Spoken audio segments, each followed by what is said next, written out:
नाव ET नाव स्वदेश के senior executive editor Sajit मंघाट हमारे साथ जुड़ गए हैं। आइए एडिटर्स टेक उनसे जानते हैं। सजीत, एक बार फिर से अमेरिका और चीन के बीच टैरिफ वॉर तेज हो चुकी है, जिसके बाद शुक्रवार को अमेरिकी बाजार में भारी गिरावट भी दिखी। हमारे लिए किस तरह से मिल रहे हैं संकेत यहां से?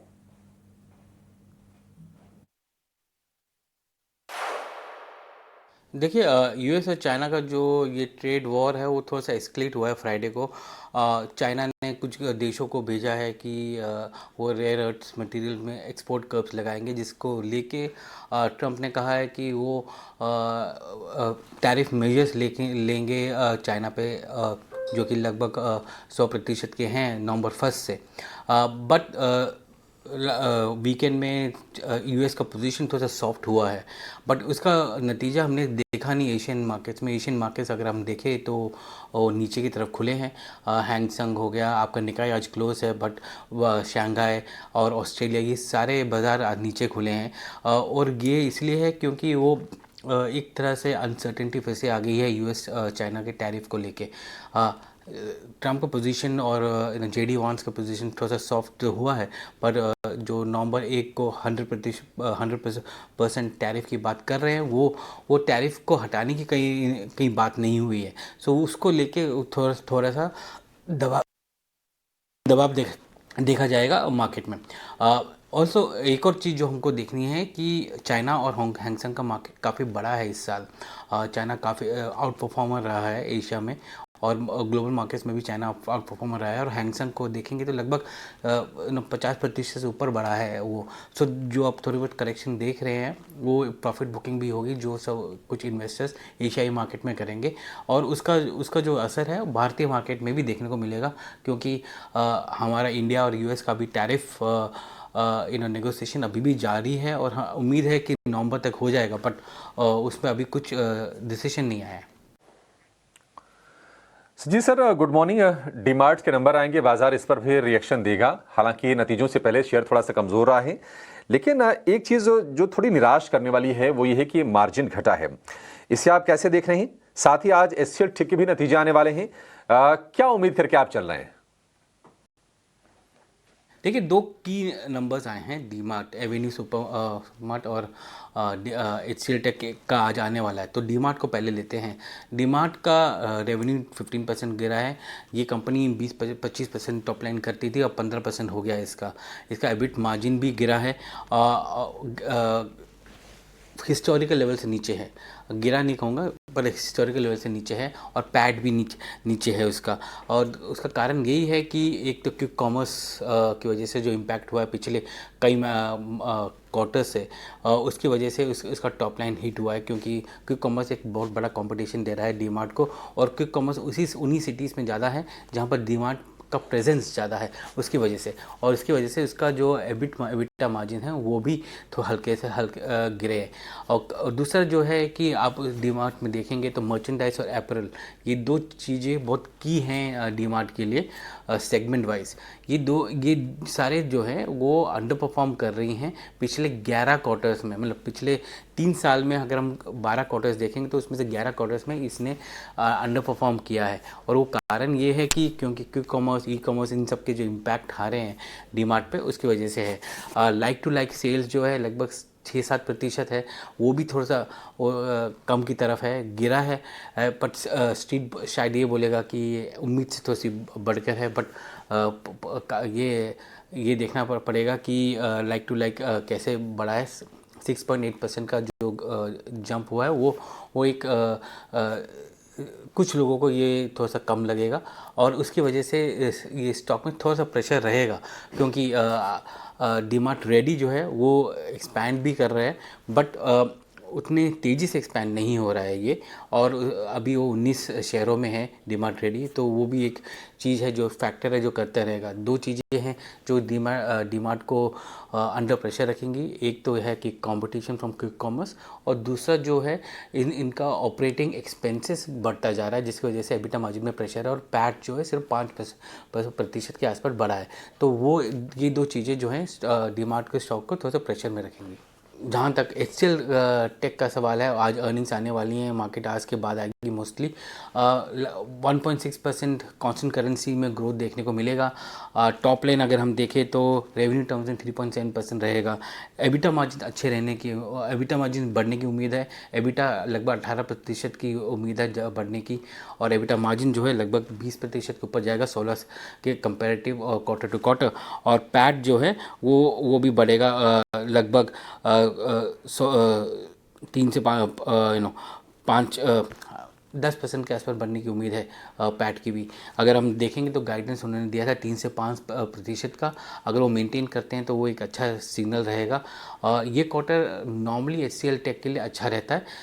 इसके लिए स्ट्रीट का इसके नंबर्स पर काफ़ी वो कंसंट्रेशन रहेगा, क्योंकि ये इंजीनियरिंग एंड R&D सर्विसेज में इसका काफ़ी बड़ा सेगमेंट है, और वहाँ पर किस तरह से वॉलेटिलिटी रही है पिछले कुछ क्वार्टर में उसके तहत स्ट्रीट इसके नंबर्स को बहुत क्लोजली वॉच करेगा कि ये R&D बिजनेसेस कैसे कर रही हैं।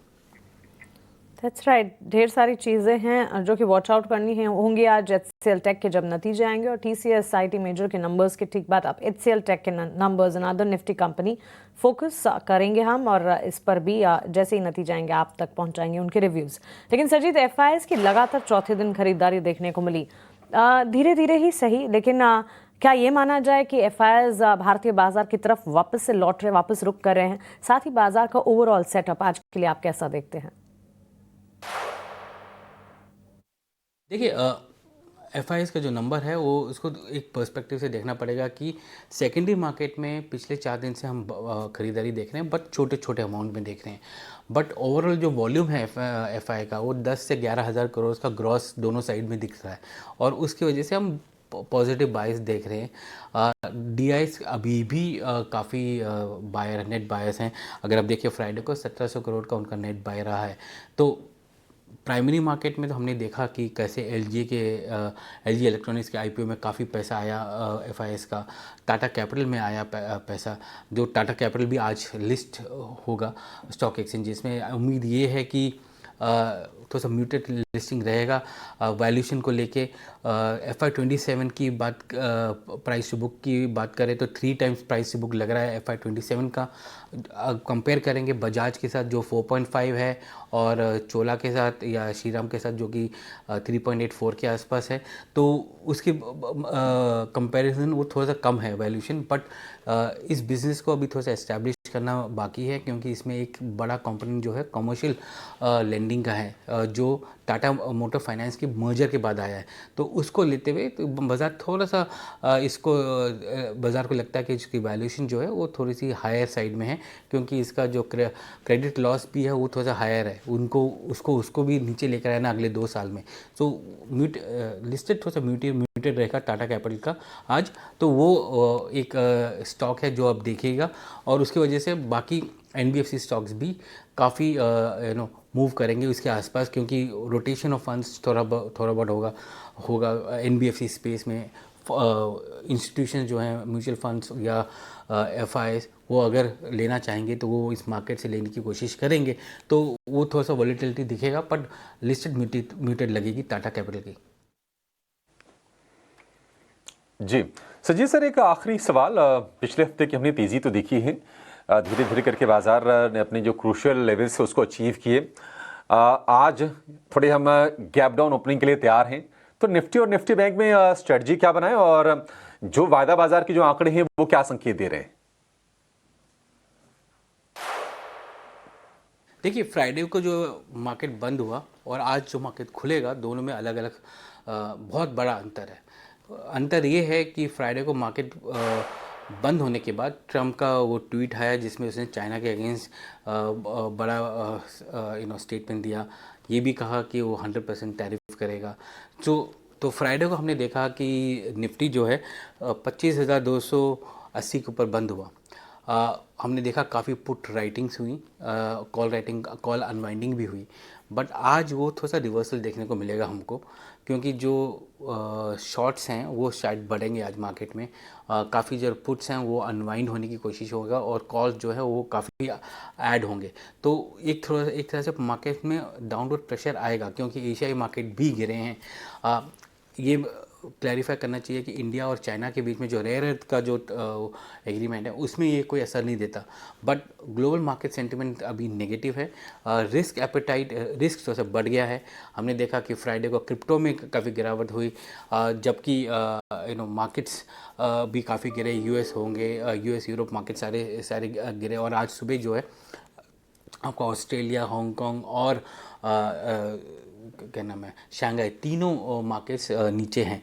तो निफ्टी में प्रेशर रहेगा। निफ्टी बैंक में भी थोड़ा सा वो रहेगा, क्योंकि एक तरह से हम देखेंगे कि कुछ थोड़ा सा चर्न देखने को मिलेगा। निफ्टी बैंक भी जो है पिछले 15 दिन या एक महीने में निफ्टी से काफ़ी आउट परफॉर्म किया है।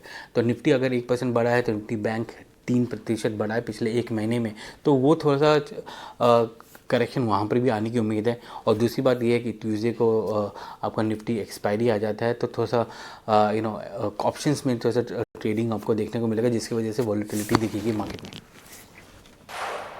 बिल्कुल सजीत सर, बहुत शुक्रिया आपका हमारे साथ जुड़ने के लिए और बाजार पर ये पूरा सेटअप और आज के लिए रणनीति हमारे साथ शेयर करने के लिए, मार्केट का ओवरऑल सेटअप हमें बताने के लिए। Thank you so much. चलिए आगे बढ़ेंगे।